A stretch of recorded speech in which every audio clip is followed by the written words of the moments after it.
Excellencies, ladies and gentlemen, friends, it's such a great honor for me to introduce President Prabowo Subianto of the Republic of Indonesia.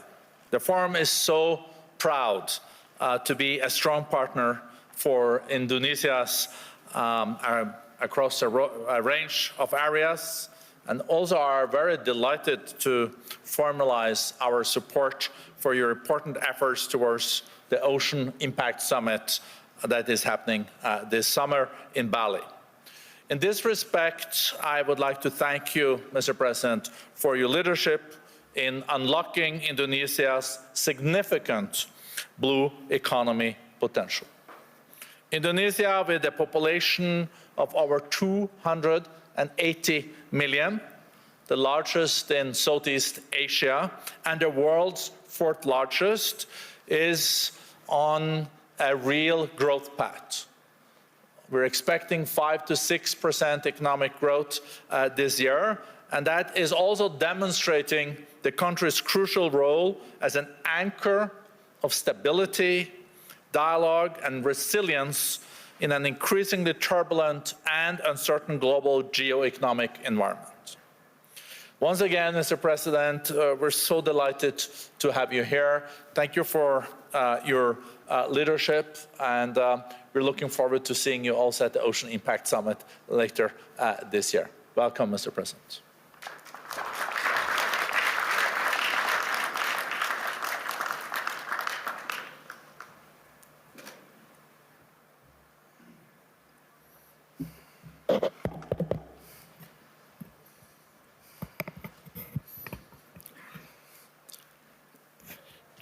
Distinguished President and CEO of the WEF, Mr. Borge Brende, ladies and gentlemen, Bismillahirrahmanirrahim. Assalamualaikum warahmatullahi wabarakatuh. Shalom, Salve, Om Swastiastu. Ladies and gentlemen, we gather here in Davos at a time of great uncertainty, a time when wars continue to break out, a time when trust between nations, between institutions, between peoples is fragile. History teaches us peace and stability are our most valuable assets. Peace and stability are the ultimate prerequisites for growth and prosperity. There will be no prosperity without peace. Excellencies, distinguished delegates, the IMF recently described Indonesia as, I quote, a global bright spot with strong economic growth amid a challenging external environment. While the world had faced tightening financial conditions, trade tensions, and political uncertainty, Indonesia continues to grow. Indonesia's economy grew by more than 5% every year over the last decade. And I'm confident that this year, our growth will be higher. Our inflation remains at around 2%. Our government deficit is now kept below 3% of our GDP. International institutions did not praise us because of unfounded optimism. They did so because of evidence. They recognize that Indonesia's economy is resilient. Our policies have been and will always be well calibrated. Peace and stability in Indonesia over the years did not happen by chance. Peace and stability in my country did not happen by luck.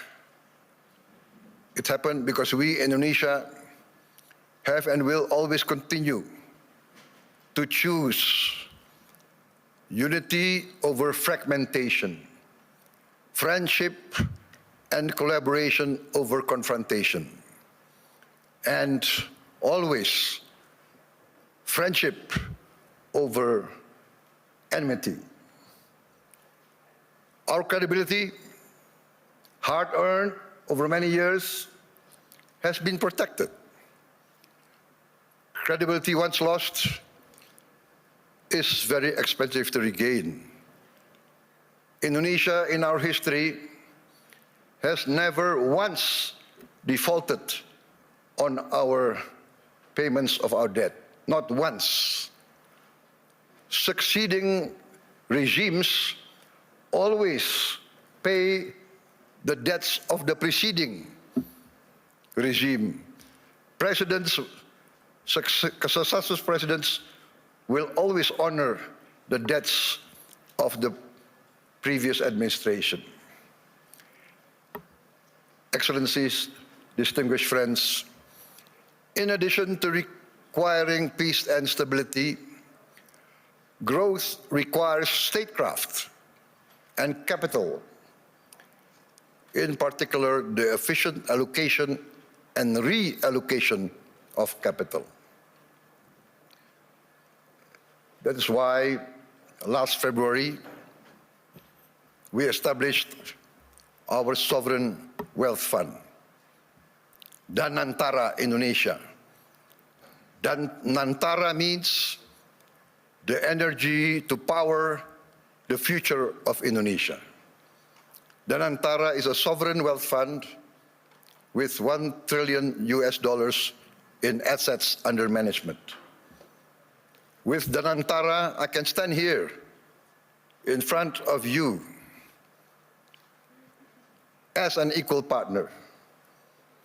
Indonesia is now not only a land of peace and stability.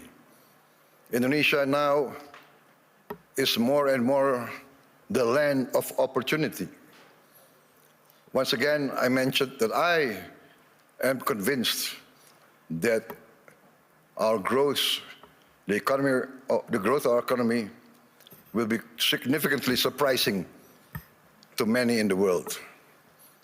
With Danantara, Indonesia is now able to be your partners. We will co-invest and grow with you. Danantara is established to finance and co-finance the industries of the future. We are determined to industrialize our country in a significant way. The industries of the future must be executed well and wisely.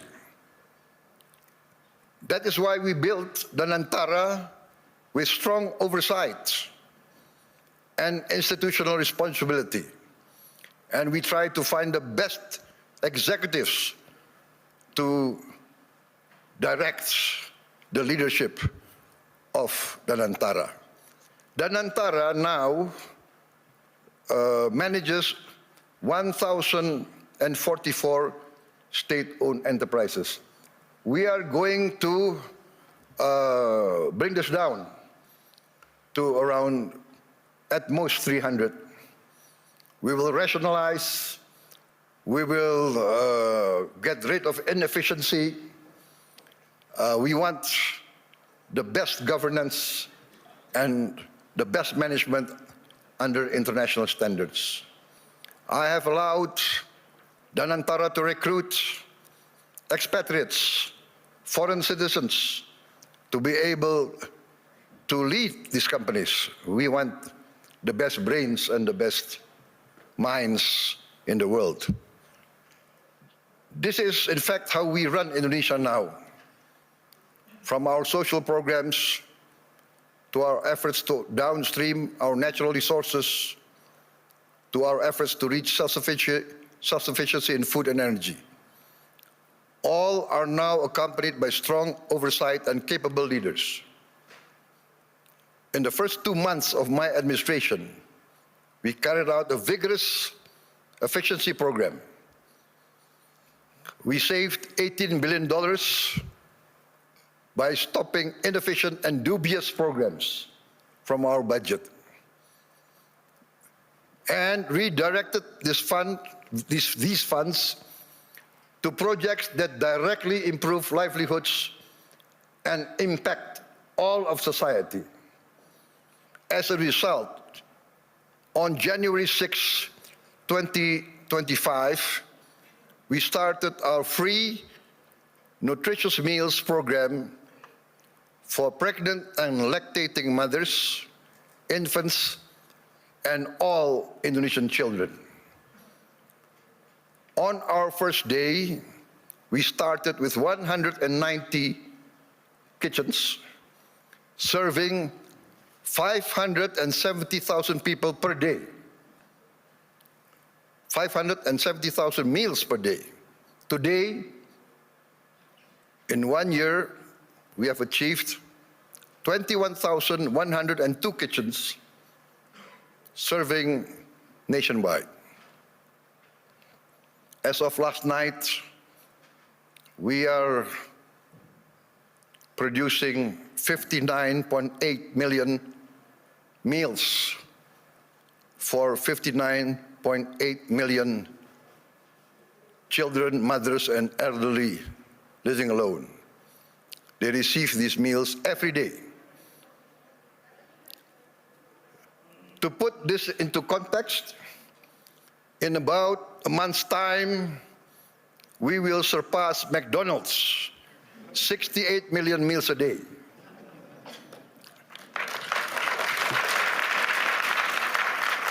We started in January of last year. This year, we aim to serve 82.9 million meals a day. All children of Indonesia, from the womb of their mother up until they reach 18 years of age, benefit from this program. For pregnant and lactating mothers, we deliver the meal daily to their home. This is also delivered to their homes for the elderly living alone. To put this in the context I mentioned, I think McDonald's started their first kitchen in 1940. To reach 68 million, it took them, 55 decades more. We will reach 82.9, I hope, by the end of December 2026. But my people say, no, sir, we will reach 82.9 before December. So hopefully we will achieve this. In addition to strengthening our children, our free meals strengthens our economy. More than 61,000 micro, small, and medium enterprises and cooperatives are now a part of this supply chain. We are creating more than 600,000 jobs just at the kitchens. At its peak, we are optimistic it will reach 1.5 million direct jobs with vendors, with suppliers. There will be another more than 1 million livelihoods embraced and improved. This is why I'm convinced that our growth will reach impressive numbers. Our social policies must expand productivity and produce growth. Today, 70 million Indonesians receive free medical checkup, and they will receive free medical checkup once a year for the rest of their lives. And this will increase to all the children and the adults of Indonesia. We are providing free medical checkup to all citizens of Indonesia. This is not a populist program. This is a rational program to save money. By detecting illness, disease at an early stage, we will save much more in the long term in treatment. This actually is a productivity improvement program. My experts say that in the long run, we will save many, many billions of US dollars. Last year, for instance, we renovated 16,140 schools. We equipped 288,000 schools, each with one 75-inch interactive flat panels as part of our digitalization of our education program. Next year, in this coming year, 2026, we will add another 1 million of these interactive smart panels so that every school will have at least 3 to 4 classrooms with these panels. And we hope within 3 years, all the schools of Indonesia will have at least 6 classrooms with digital interactive panels. That means that I, for instance, in Jakarta, I can drop in on any school of Indonesia and I can see the quality of teaching of the teachers. I can see the reaction of the children. And in the first weeks, we see the enthusiasm of the children, the enthusiasm of the teachers, of the villagers. Many of them cry when they see the panels coming in. We get messages, Mr. President, in the entire history of this village, we have never felt that the central government knows about us. This is the first time we feel that the central government cares about us and is now in our village, is now helping to teach our children. This is, for me, heartwarming, because what we are doing is we are empowering the future generation of Indonesians.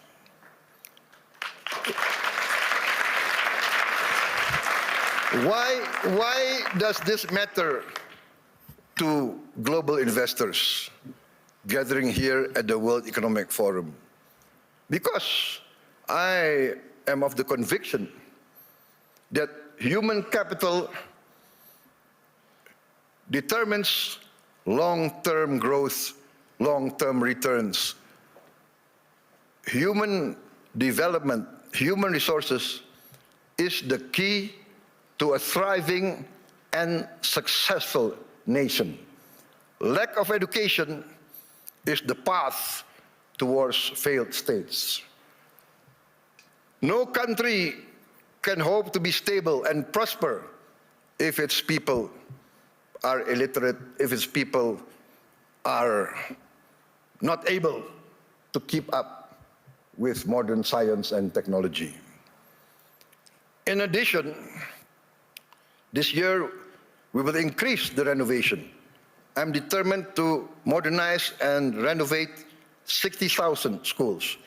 I'm also building 1,000 schools, what I call integrated, comprehensive schools with modern facilities, with modern laboratories, 1,000. I have already, 500, but I've already built 160 schools, boarding schools for the very poor. So this is maybe unique, because usually the children of the upper class, the children of the wealthy, go to boarding school. But I now make boarding schools for the very poor.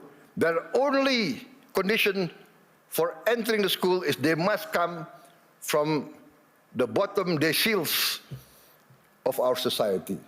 Those who are very poor, I'm taking their children.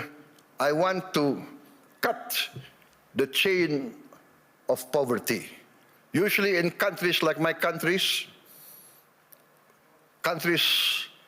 of the global south, countries of the third world, countries coming out of hundreds of years of colonialism, usually the son of a poor peasant will be a poor peasant. The son of a garbage collector will be a garbage collector. The son of a street hawker will be a street hawker. The son of a day laborer in the harbor will also be a day laborer in the harbor. This is what we call in the global south the circle of poverty. I'm determined to break the circle. I'm determined that the son of the poorest should not be poor. They must be given equal opportunity. And that's why I've already built 166, and I will build total 500 of these boarding schools. And another 500 not boarding schools, but centers of excellence to boost the other children who are brighter. Also, I've started 20 new boarding schools for the academically gifted. I'm also building 10 new universities, and I'm discussing and negotiating with the best universities of Europe, United Kingdom, and North America to twin them and to produce universities and campus of international standard. In addition, we are now in the process of building 83,000 cooperatives with 83,000 warehouses, 83,000 cold storage, 83,000 mini markets, 83,000 village drugstores selling generic medicine, and all subsidized goods direct to the villagers without intervention from too many middlemen. We are also going to modernize what we call the new fishing villages. We will build at least 1,000 this year, but we actually want to allocate funds for 5,000 villages. Each village will have 2,000 fishermen. We hope to impact 10 million fishermen with their wives and their children. This will impact at least 40 million Indonesians. We have started a pilot project in Biak, in Papua, and the result is very heartening. The average increase in their livelihood is 60% increase in their annual livelihood. Why? Because before, to get ice was impossible for them. There was no ice-making factory near their villages. To get diesel very far, we will build diesel stations, in every village. They will have access very easy. Ladies and gentlemen, let me say this clearly. There is no investment climate without the certainty of equitable rule of law. Nobody will come in to invest in a country that is lawless or of dubious legal tradition. I am determined, under my administration, to ensure the rule of law. The rule of law must prevail over any vested interests. In 2025, Indonesia, as I promised, we will confront, and we have confronted corruption directly, firmly, and openly. As any person dealing with an illness, with a disease, we must have the courage to acknowledge the illness and disease that we suffer. We are determined directly to fight against this corruption. It's challenging. Not many people believe we can do it, but we have no choice. I have no choice. I have been inaugurated, I've been sworn in to uphold the Constitution and the rule of law. In my first weeks in government, we uncovered massive abuse in fuel and crude oil governance. In all sectors of the economy, we found illegality, illegal practices. In my first year of administration, we have already confiscated 4 million hectares of illegal plantations and illegal mines. It is amazing. I call this not free enterprise. I call this not the free market. I called it openly greedonomics, the economics of greed, the economics of rapacious practices. Maybe in many of your countries, there was a period like this, a period of the robber barons. I have confiscated 4 million hectares, but 2 days ago, I led a cabinet meeting by Zoom from London, and we decided to confiscate or to revoke the licenses of 28 corporations which had licenses over 1.01 million hectares.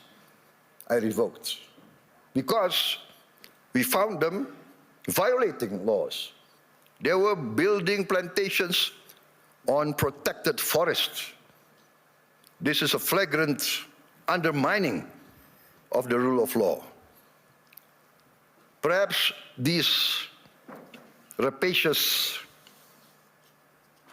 so-called entrepreneurs feel that they need not recognize the sovereignty of the Indonesian government. Or perhaps they feel they can buy all Indonesian government officials. I have reports that some of these people in their meetings say, oh, it's okay, there is no government official that cannot be bought. Well, I challenge them to try to buy officials from my administration. They will come to find themselves a big surprise. Combined with the 4 million hectares of illegal plantations already confiscated, we have, in fact, enacted the boldest, the most daring forest law enforcement effort in the history of Indonesia. We have closed, up to now, 1,000 illegal mines. But my staff, my people report to me, sir, there is at least another 1,000 or more. There could be as many as 666 corporations that violate the law. So I say, what can we do? We can only have the courage to enforce the law. There can be no compromise. There can be no turning back. My people demand this, and we are determined to serve our people in honesty. We are determined, I am determined to uphold my oath, defend the Constitution of my country, enforce the law of the land. You might not have heard our story because we are people who do not like to be flamboyant. We are low-key. We tend to be below the radar. But we are very determined in our effort to keep up with the rest of the world. You might not have heard this story, but extreme poverty in Indonesia fell to its lowest level in history. I'm determined in the next 4 years we will eradicate extreme poverty and we will bring down poverty as a whole. That is my mission in my life. That is my mission in the remaining years of my life. There is nothing more honorable. There is nothing more satisfying than bringing down poverty and bringing down, eradicating hunger. There is a saying I learned from my elders. One of my elders, very wise man, very honest political leader, he told me, Prabowo, the duty of a leader is very simple. The leader of this country, if you want to be leader of the country, you must work so that the poor and the weak can smile and can laugh. Very simple. What does that mean? If the poor, the weak, can smile and can laugh, that means they have hope. That means they see a future. That means their livelihood is being improved. So that is my mission now, to make the poorest of Indonesians, the weakest of Indonesians, smile. I think part of this is we must combat corruption, manipulation, malfeasance. Ladies and gentlemen, a few days ago, I was surprised myself.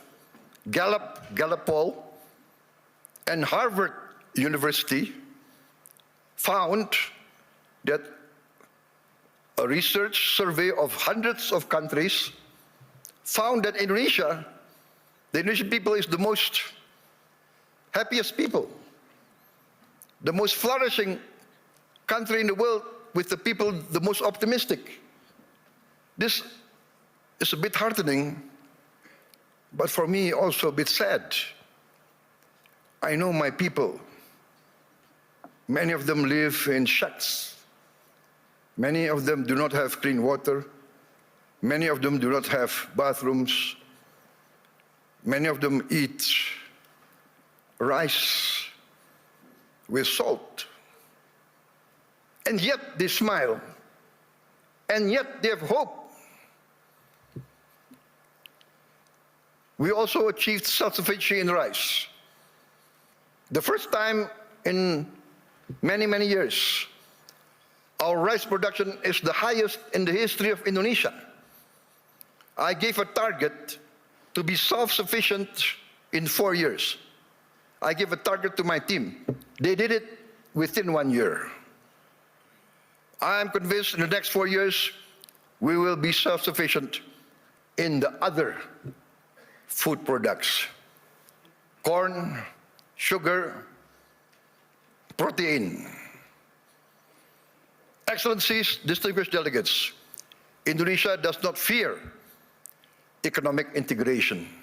We are a trading nation for hundreds of years. We conclude now trade agreements not because it is fashionable, but we consider it necessary. We believe in the concept of win-win. Last year, we signed free trade agreements and comprehensive economic partnership agreements with Europe, with the EU, Canada, Peru, Eurasia. I have just visited the United Kingdom to sign our new strategic partnership. Also an economic growth agreement. And we hope next year we can conclude a comprehensive economic partnership agreement with the United Kingdom. This is part of our strategy to deepen productivity, reduce barriers, unlock private sector growth for Indonesia, ASEAN, and the Global South.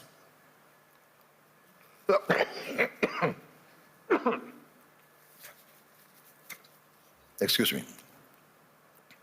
We believe that trade integration, when done fairly, is not a threat to sovereignty. We believe trade is a tool for prosperity. Indonesia has a clear vision. We are determined to become a modern country, integrated with the global economy, providing good quality of life for its citizens, living free of poverty and hunger. But we understand very well this cannot be achieved by slogans alone. It requires determination, good governance, clean government, free of corruption and malfeasance. And in the end, we must have efficient public administration. We must also enact a new culture in our bureaucracy. Our government must serve the general good and must not entrench itself in collusion with greedy and rapacious economic players. Achieving our mission also requires smart investment in infrastructure, simplifying rules and regulations, getting rid of too much red tape, and of course, significant investment in health and education. Distinguished delegates, friends, economic growth requires a dynamic private sector. Indonesia is and will always be open for foreign and domestic investment. And we realize the prerequisite for investment is political and economic stability. Also, the certainty of equitable rule of law, guaranteed by a strong, clean and democratic government. Indonesia today offers sustainable growth with stability. We may be very low-key, we may be below the radar, we don't like to be flamboyant, to be bragging. We believe in evidence, evidence-based action. In fact, I was invited to speak last year here, and I declined. Why? Because had I come last year, I would have only been leading my administration only for 2 months. So what will I be able to say? I will only be able to talk, to give platitudes. Today, I stand before you with confidence, with pride in our achievement. We have in 1 year achieved tremendous gains, tremendous reforms. We have wiped away hundreds and hundreds of regulations that do not make sense, regulations that hinder fairness, that create the culture of corruption. Hundreds of regulations we have wiped out in 1 year. Ladies and gentlemen, peace and stability is a long and arduous program. But if you want to take something from my talk today, maybe it should be this. Indonesia chooses peace over chaos. We want to be a friend to all, an enemy to none. 1,000 friends too few for us, one enemy too many. We want to be a good neighbor, a good, responsible citizen of the world, protecting the environment, protecting nature. We must not destroy nature. We must live with nature. We must maintain and be a part of a future full of hope. Hope grounded in credibility, execution of sound public policy, and continuous record of growth with equity. Let us build the world we want to live in together. Let us continue the journey to improve the quality of life for all, to live in peace, freedom, friendship, tolerance, coexistence, and cooperation for all races, all ethnicity, all religions. Let us continue our pursuit of justice for all, security and freedom for all. I look forward to seeing many of you here in this room in Indonesia, because in Bali this June, we will host the first Ocean Impact Summit together with the World Economic Forum, which Indonesia is sponsoring, together with the important participation of Mr. Ray Dalio and his research vessel, Ocean X. There is a SpaceX, I think, from Mr. Elon Musk, but I think Mr. Ray Dalio is one of the pioneers in ocean research. And Indonesia, being 3/4 sea, we are very concerned about the future of our ocean. Ladies and gentlemen, thank you very much for your attention. May you go in peace with the blessing of the Almighty God. Wassalamualaikum warahmatullahi wabarakatuh. Shalom, salve, Om Shanti, Shanti Om. May peace be upon us all. Thank you.